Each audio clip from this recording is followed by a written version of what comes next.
Like, how about this one I found over the weekend? Like, just the last 24 hours, actually. Alex Cooper, 31-year-old Alex Cooper. She looks older. Oh, my goodness. American podcaster and overuser of chin and lip filler. Alex Cooper, host of Call Her Daddy, the podcast. If I'm being honest with you, I don't know very much about it. I've never listened to an entire... Oh, wait, no. I listened to the Kamala episode. I remember I had to download Spotify in order to listen to it because I was so curious what the linguist that we know Kamala to be would have to say in obviously those trying times right before the election. I think it was right before the election. Yeah. But listen, Alex Cooper, she's having some trouble. She's been having a rough go of it. Accusations of a toxic workplace, a husband who works with her, who asks coworkers about their sex lives and berates others, herself turning out to be a bit of an Ellen figure behind the scenes once you get to know her. See, this is why I don't hire anyone. Podcasters, nobody should. No one should have to be subjected to my employment, just the same as she. She should have never employed a team herself. She should have it should have been her and her emotionally abusive husband. That's all those two deserve and need, and keep it small, and you can be as emotionally, physically reckless as you want. So, okay, Vanity Fair has this out. They actually reached out in order to get a comment from her, and she threatened that their days would be numbered if they ran this story. As a result, that only makes me want to share it a little bit more. I'm Claire Malo, and I've interviewed 40 people, 30 plus of whom are former and current employees at Unwell, about their experience working for Matt Kaplan and Alex Cooper. What a on-brand name for her company, Unwell. She seems like a deeply unwell woman from the rare bits of her podcast that I have seen. Alex Cooper is the podcaster behind Call Her Daddy, and she and her husband Matt Kaplan launched the Unwell Network, which is a Gen Z feminist media empire, together in 2023. Current and former employees describe a company where Cooper is indeed the talent, but where executive decisions are largely made by her husband, Matt Kaplan, who several described as having a leadership style that has felt like a volatile mix of unprofessional and caustic, at turns flirtatious or given to screaming. A former employee also told me, Matt will scream the worst things and say the nastiest things to you, and Alex would be there next to him, not defending anyone. One contract worker told me, what I found is, behind the scenes, there's this man, her husband, running around, wreaking havoc and making people cry, cowards. Listen, the first red flag for me, and there's nothing wrong with people trying to... I understand feminism has got a lot of people. Most of them believe, especially if they're not like fourth wave feminists, they don't believe in the overturning of a lot of modern norms. They believe in the good of family. They just believe in the idea that women should be allowed to vote and all this sort of stuff. So listen, there are degrees of feminism that certainly exist, but the moment that you hear a company align itself openly with feminism, it's sort of like hearing a company come out and say, we're in favor of men's rights. The moment that you come out in favor of any one particular gender, I immediately start to feel suspicious of your motives. That's just a personal red flag for me, but in any case, I don't know, just immediately the aligning yourself with this, oh, we're this boss girl brand, and then here my husband will get flirtatious with you, and then he will berate you a second later. That feels very on brand for like this open, we're so pro women. Anyone that's like so pro women they have to say it is honestly probably the biggest, it's the deepest like a wolf in sheep's clothing atmosphere of those people. They're just sort of, I know exactly who you are. What I found is, behind the scenes, there's this man, her husband, running around, wreaking havoc and making people seems cry, great. cower in fear. For many employees, this was their first job. They're young women who had grown up listening to Alex Cooper's podcast. And what they found most of the time was that they were working much more closely with her husband, who would often... That is so feminist of her. Honestly, it's like he's the boss. He's the rule maker. He's the one. It seems like he's really the CEO of this company. Great people ask them inappropriate questions about their sex lives, and even when they didn't know... I've heard him in the office be like to employees, who did you have sex with this weekend? Says one former employee, he'd be like, what did you do this weekend? Who did you fuck? Another recalls. Several describe him as commenting on their physical appearance, remarking on whom he found hot or overweight, noting how their clothing looked and fit.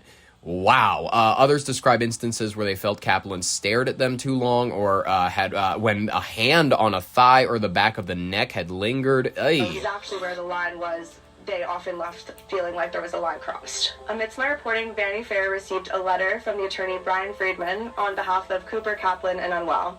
If the story so much as suggests any sexual impropriety on Mr. Kaplan's part, I will make it my life's mission to ensure Vanity Fair's days are numbered. Cooper. Wow. Okay, so sent on behalf of Cooper, Kaplan, and Unwell, accusing the magazine of assigning this story to a novice journalist, alleging that I have connections to Earl, E-A-R-L-E, and, quote, direct competitors of our clients in the podcasting and influencer spaces. The letter included a threat. If this story so much as suggests any sexual impropriety on Mr. Kaplan's part, I will make it my life's mission to ensure Vanity's days are numbered. Vanity Fair's days are numbered, excuse me. Vanity Fair, I feel like that'll be able to stand up to Unwell, this brand I've never heard of before. And Kaplan both declined to speak to Vanity Fair. You can read more of my reporting at vanityfair.com.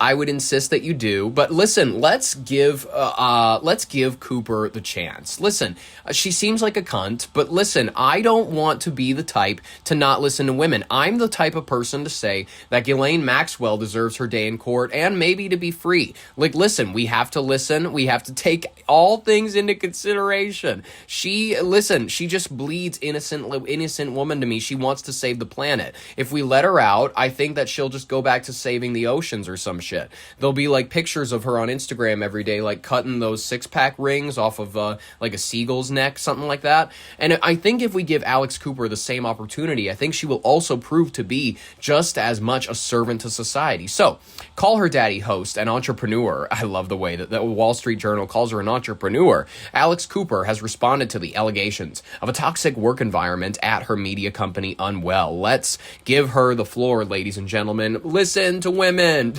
Don't believe everything that you read on the internet, but I think everyone knows that at this point. How do you reconcile the empowering feminist message of your brand with the allegations that were made in Vanity Fair that Unwell actually fosters a toxic workforce environment?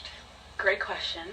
I will say that building a startup, there's so much growth that comes with that, and I am extremely proud of what every single time that I hear this answer where people immediately go to, I'm really proud of what my company has done, it is the most media-trained PR answer you will ever hear. What I've heard from people who listen to this woman's podcast is they like how authentic this woman is. This woman couldn't bleed authenticity if she was on her menstrual cycle. Startup. There's so much growth that comes with that, and I am extremely proud of what we have built at Unwell, and I will just kind of leave it at, don't believe everything that you read on the internet, but I think everyone knows that at this point. Okay.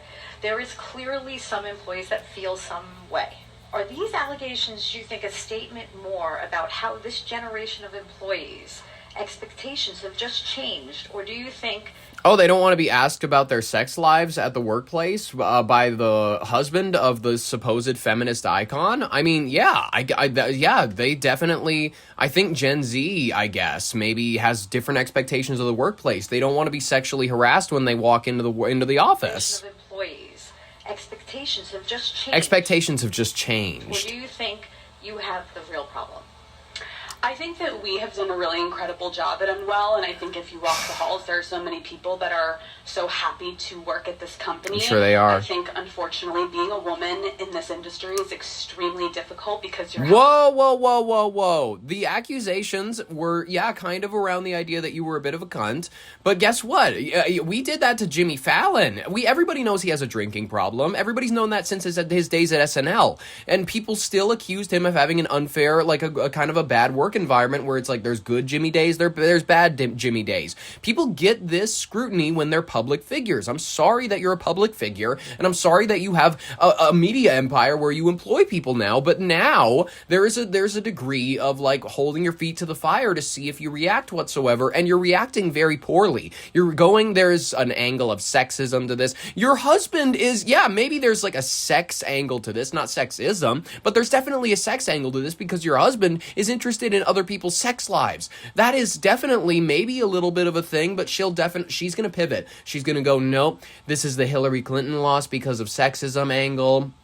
This is all of this. It's because deep down, nobody wants to see a woman succeed. To work at this company. I think, unfortunately, being a woman in this industry is extremely difficult because you're... No, being an ugly woman in this industry is very difficult. And you are that. I'm very sorry. You're not attractive. You're like, I'm sorry to say this, you're a basic snow bunny. You're not that attractive. You don't have any sort of distinct features that I would call that. You look like someone who has human papillomavirus, which you've been public with having. I'm sorry. It very much, you just look like this kind of, you've been around the block. Is that one way to put it? This sort of like, you know what I mean? You know that look when you look at a shoe at Macy's backstage and it's really nice, it's in the box and it's like, oh, clearly it's like, oh, this is brand new off the stock. And then you look at a shoe versus that at like Goodwill, where it's like, oh, the edges are just kind of, it's worn, it's like stretched out. There's like a definite, like the leather has just these wrinkles to it. There's